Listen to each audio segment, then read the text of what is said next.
ऊर्जा उत्पादन क्षेत्र में देश की दो अग्रणी कंपनियां एनटीपीसी और एनएचपीसी ने दिल्ली में अपना 50वां स्थापना दिवस यानी स्वर्ण जयंती समारोह मनाया। साल 1975 में स्थापित इन दोनों कंपनियों ने अपनी स्थापना के 50वें स्वर्ण जयंती वर्ष में प्रवेश किया है। आइए आपको दिखाते हैं इस पर आधारित ये खास रिपोर्ट। नेशनल थर्मल पावर कॉरपोरेशन और national hydro electric power corporation के स्वर्ण जयंती समारोह के शुभ आरंभ अवसर पर केंद्रीय मंत्री मनोहर लाल खट्टर ने एक कॉफी टेबल बुक स्मथवॉर्म और बच्चों के लिए कॉमिक बुक जल से ज्योति का विमोचन किया।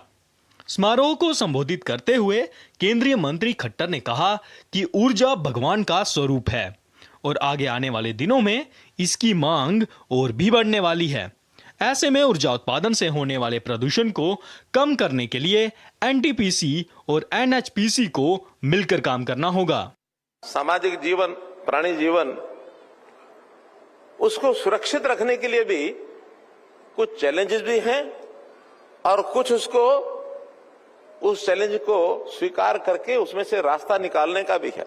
आगे आगे इस ऊर्जा की डिमांड बढ़ने वाली है और जो डिमांड बढ़ेगी तो सप्लाई हमारे लिए एक चैलेंज होगा। उसके सारे प्रोजेक्शन सब डिपार्टमेंट तय कर लिए हैं।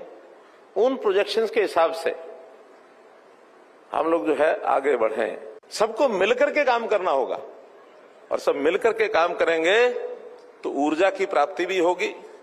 ऊर्जा को पैदा करते हुए जो प्रदूषण होगा उसको समाप्त करने के लिए भी अपने अपने काम में लगेंगे।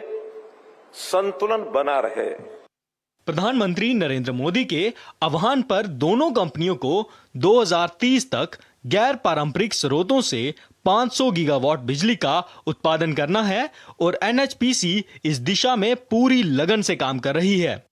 एक तो 2030 तक जो है renewable energy capacity addition 500 gigawatt को क्रॉस करना। दूसरा था कि 2070 तक हमको कार्बन न्यूट्रलिटी को अचीव करना है। तो इसके लिए हमें ज्यादा से ज्यादा सोर्स ऑफ एनर्जी जो है आपको रिन्यूएबल ऐड करना पड़ेगा और जो सोर्स ज्यादा कार्बन रिलीज कर रहा था उसको धीरे धीरे घटा के अपने एनर्जी बास्केट से उसको कम करना पड़ेगा।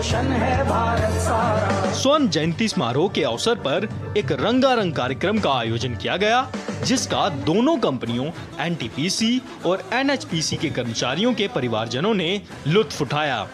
विशाल बैरिस्टो की रिपोर्ट, डीडी न्यूज।